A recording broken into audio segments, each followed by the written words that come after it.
வணக்கம். மாநிலச் செய்திகள் வாசிப்பவர் ஜமீர் அக்தர்.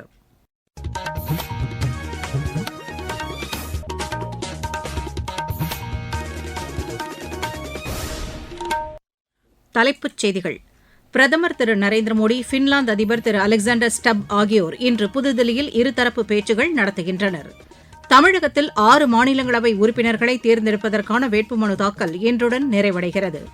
மாநிலங்களவைத் தேர்தலில் திமுக, அஇஅதிமுக சார்பில் போட்டியிடும் வேட்பாளர்கள் அறிவிக்கப்பட்டுள்ளனர். திருவாரூரில் உள்ள தமிழ்நாடு மத்திய பல்கலைக்கழகம், பிரான்சின் தெற்கு பிரிட்டானி பல்கலைக்கழகம் இடையே கல்வி ஒத்துழைப்புக்கான புரிந்துணர்வு ஒப்பந்தம் கையெழுத்தாகியுள்ளது. உலகக்கோப்பை டுவெண்டி கிரிக்கெட் போட்டியில் இன்று நடைபெறவுள்ள 2வது அரையிறுதி ஆட்டத்தில் இந்தியா இங்கிலாந்தை எதிர்கொள்கிறது. இனி விரிவான செய்திகள். பிரதமர் திரு நரேந்திர மோடி, பின்லாந்து அதிபர் திரு அலெக்சாண்டர் ஸ்டப் ஆகியோர் இன்று இருதரப்பு பேச்சுகள் நடத்துகின்றனர். புதுதில்லியில் நடைபெறவுள்ள இந்த பேச்சுக்களின்போது பல்வேறு துறைகளில் இருதரப்பு ஒத்துழைப்பை வலுப்படுத்துவது குறித்து அவர்கள் விவாதிக்க உள்ளனர். பரஸ்பரம் நலன் சார்ந்த பிராந்திய மற்றும் சர்வதேச விவகாரங்கள் குறித்தும் அவர்கள் கருத்துக்களை பரிமாறிக்கொள்வார்கள் என்று எதிர்பார்க்கப்படுகிறது. இப்பேச்சுக்களைத் தொடர்ந்து பல்வேறு ஒப்பந்தங்களும் கையெழுத்தாக உள்ளன. அதைத் தொடர்ந்து பின்லாந்து அதிபர் குடியரசுத் தலைவர் திருமதி திரௌபதி முர்முவை சந்தித்து பேசவுள்ளார். பின்னர் குடியரசு துணைத் தலைவர் திரு சி.பி. ராதாகிருஷ்ணன், வெளியுறவு அமைச்சர் டாக்டர் ஜெய்சங்கர் ஆகியோருடன் பேச்சு நடத்தவுள்ளார். மாலை நடைபெறவுள்ள ரைசீனா மாநாட்டிலும் பின்லாந்து அதிபர் திரு ஸ்டப் தலைமை விருந்தினராக பங்கேற்று உரையாற்ற உள்ளதாக எமது செய்தியாளர் தெரிவிக்கிறார். தமிழகத்தில் 6 மாநிலங்களவை உறுப்பினர்களை தேர்ந்தெடுப்பதற்கான வேட்புமனு தாக்கல் இன்றுடன் நிறைவடைகிறது. வேட்புமனு மீதான பரிசீலனை நாளை நடைபெறவுள்ளது. மனுக்களை திரும்பப் பெற வரும் 9ஆம் தேதி கடைசி நாளாகும். வாக்குப்பதிவு இம்மாதம் 16ஆம் தேதி நடைபெற்று அன்றே முடிவுகளும் அறிவிக்கப்படும். இதனிடையே தமிழகத்திலிருந்து 6 மாநிலங்களவை உறுப்பினர்களை தேர்ந்தெடுப்பதற்கான தேர்தலில் திமுக சார்பில் திரு திருச்சி சிவா, திரு கான்ஸ்டன்டைன் ரவீந்திரன் ஆகியோர் போட்டியிடுவார்கள் என்று அக்கட்சி அறிவித்துள்ளது. இந்த தேர்தலில் அஇஅதிமுக சார்பில் திரு தம்பிதுரை போட்டியிடுவார் என்றும் மற்றொரு இடம் பாமகவிற்கு ஒதுக்கப்படுவதாகவும் அக்கட்சி அறிவித்துள்ளது. தமிழகத்தில் சட்டப்பேரவைத் தேர்தல் நடைபெற உள்ளதை அடுத்து மாவட்ட தேர்தல் நடத்தும் அலுவலர்கள் மற்றும் உதவி தேர்தல் நடத்தும் அலுவலர்களுக்கு மின்னணு வாக்குப்பதிவு எந்திரங்களை பயன்படுத்துவது குறித்த செயல்முறை பயிற்சி அளிக்கப்பட்டு வருகிறது. சென்னை மாநகராட்சி அலுவலகத்தில் நேற்று நடைபெற்ற இப்பயிற்சியில் சென்னை, திருவள்ளூர், செங்கல்பட்டு, காஞ்சிபுரம், வேலூர், ராணிப்பேட்டை மாவட்டங்களைச் சேர்ந்த அலுவலர்களும் புதுச்சேரியைச் சேர்ந்த அலுவலர்களும் கலந்து கொண்டனர். மேற்காசிய பிராந்தியத்தில் தொடர்ந்து நிலவி வரும் சூழலை அடுத்து பயணிகளுக்கு விமான கட்டணங்களை திரும்ப வழங்குவதாக ஏர் இந்தியா அறிவித்துள்ளது. இதுகுறித்து சமூக வலைதளத்தில் பதிவிட்டுள்ள அந்நிறுவனம், கடந்த மாதம் 28ஆம் தேதிக்கு முன்பிலிருந்து இம்மாதம் 10ஆம் தேதி வரை மேற்காசியா, இங்கிலாந்து மற்றும் ஐரோப்பிய நாடுகளுக்கு சென்று வர முன்பதிவு செய்துள்ள உறுதி செய்யப்பட்ட பயணச்சீட்டுக்கான கட்டணம் திரும்ப வழங்கப்படும் என்று தெரிவிக்கப்பட்டுள்ளது. மேலும் மாற்று விமானங்களில் பயணிப்பதற்கு விரும்பினால் கட்டணமின்றி அனுமதிக்கப்படுவார்கள் என்றும் ஏர் இந்தியா கூறியுள்ளது. ஏர் இந்தியா விமானங்களின் இயக்கம் குறித்த புதிய அறிவிப்புகளை airindia.com என்ற இணையதளம் வாயிலாக அறிந்து கொள்ளுமாறும் அல்லது தங்களது 24 மணி நேர கட்டுப்பாட்டு அறையை தொடர்பு கொள்ளுமாறும் ஏர் இந்தியா நிறுவனம் தெரிவித்துள்ளது. திருவாரூரில் உள்ள தமிழ்நாடு மத்திய பல்கலைக்கழகம், பிரான்சின் தெற்கு பிரிட்டானி பல்கலைக்கழகம் இடையே கல்வி ஒத்துழைப்புக்கான புரிந்துணர்வு ஒப்பந்தம் கையெழுத்தாகியுள்ளது. திருவாரூரில் உள்ள மத்திய பல்கலைக்கழக வளாகத்தில் நடைபெற்ற நிகழ்ச்சியில் துணைவேந்தர் பேராசிரியர் கிருஷ்ணன் முன்னிலையில் பல்கலைக்கழக பதிவாளர் பேராசிரியர் ஆர். முருகனும், தெற்கு பிரிட்டானி பல்கலைக்கழக தலைவர் பேராசிரியர் டேவிட் மெனியரும் கையெழுத்திட்டனர். இந்த ஒப்பந்தத்தின் மூலம் இரு பல்கலைக்கழகங்கள் இடையே அடுத்த 3 ஆண்டுகளுக்கு கல்வியிலும் அறிவியல் துறையிலும் ஒத்துழைப்பை அதிகரிக்க வகை செய்யப்பட்டுள்ளது. கூட்டு ஆராய்ச்சி திட்டங்கள், கூட்டு வெளியீடுகள் உள்ளிட்டவற்றிற்கும் இந்த ஒப்பந்தம் வகை செய்கிறது என்று தெரிவிக்கப்பட்டுள்ளது. நீங்கள் கேட்டுக்கொண்டிருப்பது மாநிலச் செய்தி அறிக்கை. மக்கள் போற்றும் மத்திய பட்ஜெட். தமிழகத்தின் ரயில் மேம்பாட்டு திட்டங்களுக்கு 7611 கோடி ரூபாய் நிதி ஒதுக்கீடு. சென்னையிலிருந்து ஹைதராபாத் மற்றும் பெங்களூருவுக்கு புல்லட் ரயில் வழித்தடம். தென்னை விவசாயிகளுக்கான ஊக்குவிப்பு திட்டம். ஆதிச்சநல்லூரில் சர்வதேச தரத்திலான கலாச்சார மையம். பொதிகை மலையில் மலையேற்றத்திற்கான வழித்தடம். பழவேற்காடு ஏரியில் பறவைகள் காட்சி மையம். மாவட்டம் தோறும் மகளிர் விடுதிகள். தமிழகம் மட்டுமின்றி நாடே போற்றும் மத்திய பட்ஜெட்.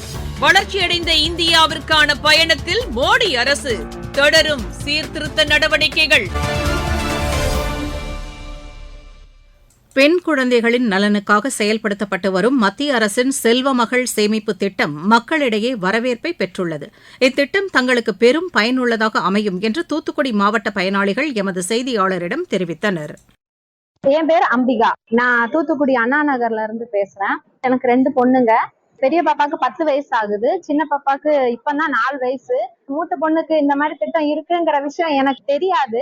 2வது பெண் குழந்தை 4 வயசு ஆனவுடனே தான் இந்த செல்வ மகள் திட்டம் இருக்கு அப்படிங்கறது எனக்கு தெரிய வந்தது. போஸ்ட் ஸ்கீம் எங்களுக்கு வந்தது, அதனால அது எனக்கு ரொம்ப பயன்படுதா இருந்தது. நம்ம குடும்பத்துக்கு தகுந்தபடி கொண்டு போகிற அளவுக்கு நமக்கு இந்த ஸ்கீம் இருக்கு அப்படிங்கறதுனால நான் உடனே பாப்பாவோட எல்லா ப்ரூஃபும் கொடுத்து இந்த செல்வ மகள் திட்டம் ஆரம்பிச்சேன். இது எனக்கும் என் பிள்ளைகளுக்கு ரொம்ப யூஸ்ஃபுல்லா இருக்கு. இந்த திட்டம் சங்கரேஸ்வரி செல்வ மகள் சேமிப்பு நல்ல திட்டம். பெண் குழந்தைகளுக்கு வாய்ப்பா இருக்குது.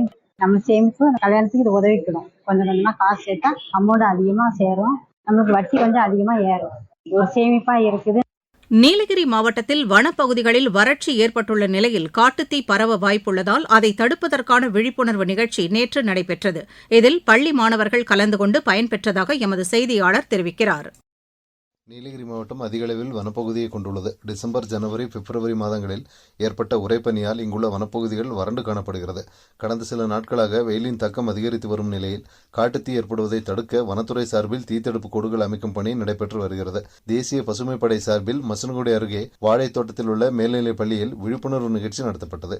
மசனகுடி, கூடலூர், குன்னூர், கோத்தகிரி பகுதிகளில் வறட்சியால் புற்கள் மற்றும் புதர்ச்செடிகள் காய்ந்து வருவதால் கவனக்குறைவால் வனங்களில் தீ பரவ அதிக வாய்ப்பு இருப்பதால் மாணவர்கள் காட்டுத்தீ பரவாமல் இருக்க பொதுமக்களிடையே விழிப்புணர்வை ஏற்படுத்த வேண்டுகோள் விடுக்கப்பட்டது. குப்பைகளை எரிப்பதிலும் மற்றும் சுற்றுலா பயணிகள் பயணங்களில் புகைப்பிடிப்பது செயல்களை தடுக்கவும், பறவைகள் மற்றும் ஊர்வன அதிக அளவில் இறந்து போவதை தடுக்கவும் பள்ளி மாணவர்கள் வனத்துறைக்கு தூதுவர்களாக செயல்பட்டு வனங்களை பாதுகாக்க வேண்டும் என கேட்டுக் கொள்ளப்பட்டது. உதகையிலிருந்து சரவணன். இருவரிச் செய்திகள். ஈரான் மீது அமெரிக்கா நடத்திய தாக்குதலில் பள்ளி மாணவர்கள் உள்ளிட்ட 153 பேர் உயிரிழந்தது குறித்து விசாரணை மேற்கொள்ளப்படும் என்று அமெரிக்கா தெரிவித்துள்ளது. ஈரானின் தேனா போர்க்கப்பல் மீது அமெரிக்க ராணுவத்தினர் நடத்திய தாக்குதலில் உயிரிழந்த 80 பேரின் உடல்கள் மீட்கப்பட்டுள்ளதாக இலங்கை கூறியுள்ளது. நேபாளத்தில் நாடாளுமன்ற தேர்தல் இன்று நடைபெறுகிறது. குடியரசு துணைத் தலைவர் திரு சி.பி. ராதாகிருஷ்ணன் கர்நாடக மாநிலம் பெலகாவி மாவட்டத்தில் இன்று பல்வேறு நிகழ்ச்சிகளில் பங்கேற்கிறார். மேற்காசியாவில் நிலவி வரும் சூழலை அடுத்து டொரண்டோ, பிராங்க்பர்ட், பாரிஸ் நகரங்களுக்கு கூடுதல் விமானங்கள் இன்று முதல் இயக்கப்படுவதாக ஏர் இண்டியா அறிவித்துள்ளது. தூத்துக்குடி, மைசூரு இடையே இயக்கப்படும் ரயில் கடம்பூர் ரயில் நிலையத்திலும், சென்னை எழும்பூர், திருச்சிராப்பள்ளி இடையே இயக்கப்படும் மலைக்கோட்டை ரயில் பெண்ணாடம் ரயில் நிலையத்திலும் நாளை முதல் நின்று செல்லும் என்று அறிவிக்கப்பட்டுள்ளது. திருப்பத்தூர் மாவட்டம் வாணியம்பாடியில் நடைபெற்ற சாலை பாதுகாப்பு இயக்கம் குறித்த விழிப்புணர்வு நிகழ்ச்சியில் 3500க்கும் மேற்பட்ட மாணவர்கள் கலந்து கொண்டனர். நாமக்கல்லில் அருள்மிகு நரசிம்மசுவாமி திருக்கோவில் தெப்பத்தேர் திருவிழா நேற்றிரவு கோலாகலமாக நடைபெற்றது. தருமபுரியில் உணவகங்கள் மற்றும் சிற்றுண்டி விற்பனை நிலையங்களில் உணவு பாதுகாப்புத்துறை ஆய்வு மேற்கொண்டு விதிகளை மீறிய 3 கடைகளுக்கு தலா 2000 ரூபாய் அபராதம் விதித்தனர். சென்னை ஈக்காட்டுத்தாங்கலில் உள்ள தொழில் முனைவோர் மேம்பாடு மற்றும் புத்தாக்க நிறுவனத்தின் சார்பில் ஆயுர்வேத சரும பராமரிப்பு பொருட்கள் தயாரித்தல் பயிற்சி இம்மாதம் 11ஆம் தேதி முதல் 3 நாட்கள் நடைபெறவுள்ளது. விளையாட்டுச் செய்திகள். உலகக்கோப்பை டுவெண்டி கிரிக்கெட் போட்டியில் இன்று நடைபெறவுள்ள 2வது அரையிறுதி ஆட்டத்தில் இந்தியா இங்கிலாந்தை எதிர்கொள்கிறது. மும்பையில் நடைபெறவுள்ள இப்போட்டி இரவு 7 மணிக்கு தொடங்குகிறது.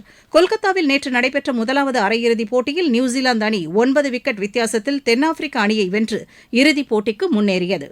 ருவாண்டாவில் நடைபெற்று வரும் சர்வதேச டென்னிஸ் போட்டியில் இந்தியாவின் சித்தாந்த் பாந்தியா, பல்கேரியாவின் அலெக்சாண்டர் தோன்ஸ்கி இணை காலிறுதிக்கு முன்னேறியுள்ளது. ஆடவர் இரட்டையர் பிரிவு காலிறுதிக்கு முந்தைய சுற்றில் இந்த இணை 6-4, 6-4 என்ற செட் கணக்கில் ஸ்பெயினின் டிஃபோன் பட்டாலா இணையை வென்றது. மற்றொரு காலிறுதிக்கு முந்தைய சுற்றில் இந்தியாவின் பிரிஜ்வல் தேவ், நிதின்குமார் சின்ஹா இணையும் வெற்றி பெற்று காலிறுதிக்கு முன்னேறியது. மீண்டும் தலைப்புச் செய்திகள். பிரதமர் திரு நரேந்திர மோடி, பின்லாந்து அதிபர் திரு அலெக்சாண்டர் ஸ்டப் ஆகியோர் இன்று புதுதில்லியில் இருதரப்பு பேச்சுகள் நடத்துகின்றனர். தமிழகத்தில் 6 மாநிலங்களவை உறுப்பினர்களை தேர்ந்தெடுப்பதற்கான வேட்புமனு தாக்கல் இன்றுடன் நிறைவடைகிறது. மாநிலங்களவைத் தேர்தலில் திமுக, அஇஅதிமுக சார்பில் போட்டியிடும் வேட்பாளர்கள் அறிவிக்கப்பட்டுள்ளனர். திருவாரூரில் உள்ள தமிழ்நாடு மத்திய பல்கலைக்கழகம், பிரான்சின் தெற்கு பிரிட்டானி பல்கலைக்கழகம் இடையே கல்வி ஒத்துழைப்புக்கான புரிந்துணர்வு ஒப்பந்தம் கையெழுத்தாகியுள்ளது. உலகக்கோப்பை டுவெண்டி கிரிக்கெட் போட்டியில் இன்று நடைபெறவுள்ள 2வது அரையிறுதி ஆட்டத்தில் இந்தியா இங்கிலாந்தை எதிர்கொள்கிறது. இத்துடன் இந்த செய்தி அறிக்கை நிறைவு பெற்றது.